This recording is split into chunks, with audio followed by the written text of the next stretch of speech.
रामपुर नाम के एक गांव में एक सेठ रहता था। उसकी दो बेटियां थी, बड़ी बेटी रागिनी और छोटी बेटी मीरा। सेठ छोटी बेटी मीरा को ज़्यादा प्यार करता था। फिर एक दिन सेठ अपनी बेटी से बोला, बेटियों, मैं 2 दिन के लिए काम से बाहर जा रहा हूँ। रागिनी, तुम मेरी बेटी मीरा का ख्याल रखना। घर का काम तुम ही करना क्योंकि मीरा तुमसे छोटी है। हाँ हाँ पिताजी, मैं अपनी छोटी बहन मीरा का बहुत अच्छे से ख्याल रखूंगा। आप आराम से जाइए। बेटी मीरा, मैं जा रहा हूँ, तुम अपना अच्छा सा ख्याल रखना। यह कहकर सेठ वहाँ से चला जाता है। चल मीरा, सारे घर का काम कर और मेरे लिए चाय बना कर ला। ठीक है दीदी, मैं अभी जाती हूँ। फिर कुछ देर बाद, मीरा कहाँ मर गई? तुझे कहा था ना मेरे लिए चाय बना कर ला। अरे दीदी, मैं आप ही के लिए चाय बना रही थी। चल मीरा, आजा खाना बना। और अगर तुमने अच्छा खाना नहीं बनाया है तो मार मार कर वो हालत करूँगी जो कभी तुम सोची भी नहीं होगी। दीदी, आपको क्या हो गया है? जब पापा थे तब तो आप बहुत अच्छे थे। मुझे तब भी तुमसे नफरत थी और अब भी तुमसे नफरत है, सिर्फ नफरत ही नफरत। चल जा, खाना बना। देखो दीदी, आज मैं कैसी लग रही हूँ। प्रिया के जन्मदिन की बर्थडे पार्टी में जाने के लिए आज मैं तैयार हो गई हूँ। तो क्या करूँ, सारे गांव में मिठाई बांट दूँ क्या? चल, अब देर हो रही है, प्रिया के घर भी जाना है, नहीं तो अपने आप को ही कांच में देखती रह तू। ठीक है दीदी, चलो। फिर वो दोनों जंगल के रास्ते से जा रहे थे तो सुन मीरा, मुझे तो पानी प्यास लग रही है, मैं जा रही हूँ। मैं पानी पीने जा रही हूँ, तुम यहीं रुक। नहीं दीदी, आप प्रिया के घर ही पी लेना पानी। मुझे छोड़कर मत जाओ, मुझे बहुत डर लग रहा है।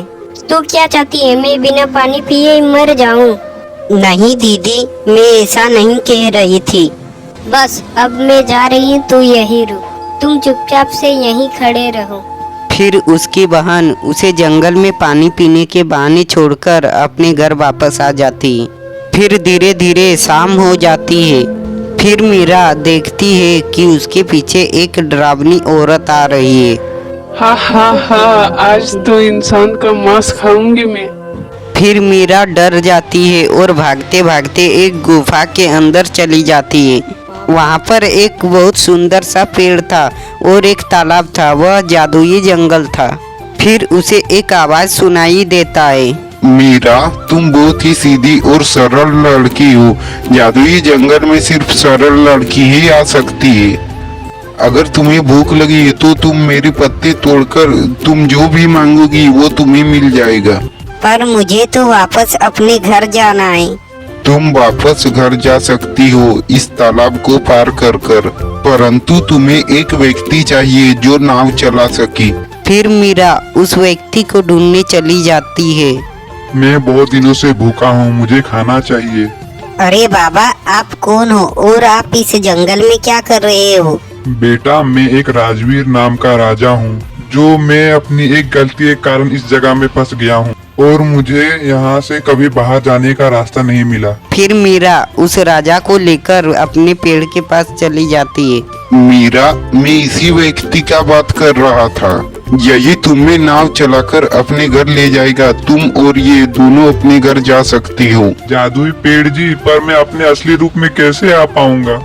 तुम इस तालाब का पानी पियो, फिर तुम अपने असली रूप में आ जाओगे। फिर राजा तालाब का पानी पीकर अपने असली रूप में आ जाता है और फिर वो दोनों अपने घर चले जाते हैं।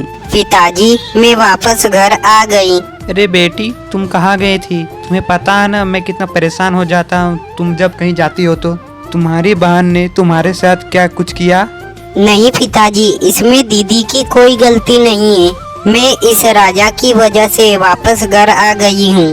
धन्यवाद मीरा, जो तुमने मेरे नाम नहीं लिया। तुम वाकई में एक बहुत अच्छी लड़की हो। मुझे माफ कर दो मीरा, मैं तुम्हें जंगल में छोड़कर आ गई थी। नहीं दीदी, इसमें आपकी कोई गलती नहीं है। आपको अपनी गलती का पछतावा है, यही बहुत बड़ी बात है। धन्यवाद आपका, आपने मेरी बेटी की मदद की और आपने उसे यहाँ ले आए। नहीं नहीं सेठ जी, बल्कि इस मीरा ने मेरी मदद की है। मैं उसे इनाम के तौर पर 100 स्वर्ण मुद्राएं देना चाहता हूँ। फिर वो तीनों खुशी खुशी रहने लगते हैं।